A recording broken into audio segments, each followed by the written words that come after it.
Stereotypes and myths that are out there about aging have to do with lack of knowledge, for sure. There's stereotypes about older people being very, very wise. Some of them are wise, some of them are foolish. Some of them are compliant with things that will make them comfortable and healthy, and some of them are not. And then there are stereotypes out there, particularly about black people in the South who have not much education and who struggle. And that's true, they don't have much education, but that doesn't mean that they're not smart.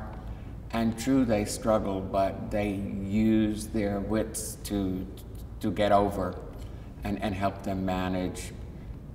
So those are some of the myths that are out there that I have found to be exploding as I worked as a nurse.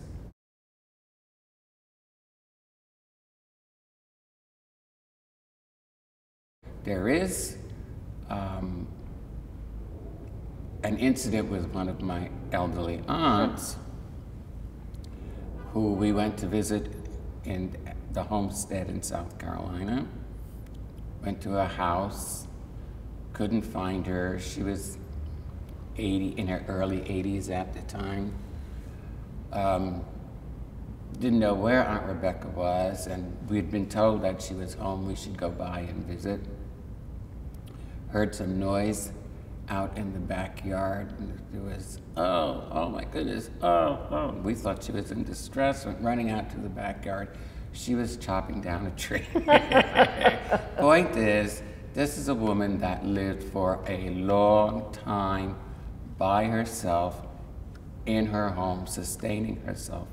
And that was a rarity in that community, even in these days. So we should not be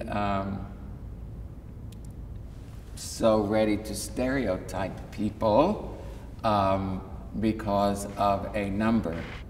I think 70 is probably the new 50. There you go. But yeah, I think that we're going to really have to look at new ways of aging, because I think that older people are going to look at ourselves in a different way as also.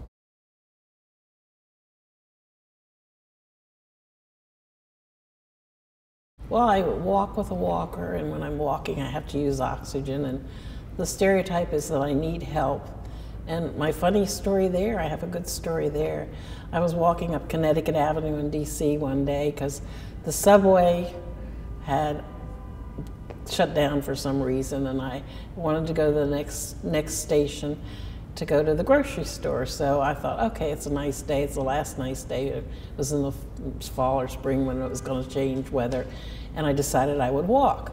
Well, all of a sudden, this woman came up to me, and it was just one subway stop. It wasn't insurmountable. It wasn't uphill. It was flat, so I took it on. And suddenly this woman came up for me from nowhere, and she says to me, are you from this neighborhood? And I said, no. And then she goes right into her little spiel. She was a scooter salesperson. And she wanted to sell me a scooter. She thought I needed one. And I thought, well, I smiled sweetly and said I knew all about her product, and if I needed one, I knew how to contact them. And right now I needed to walk as much as I possibly could.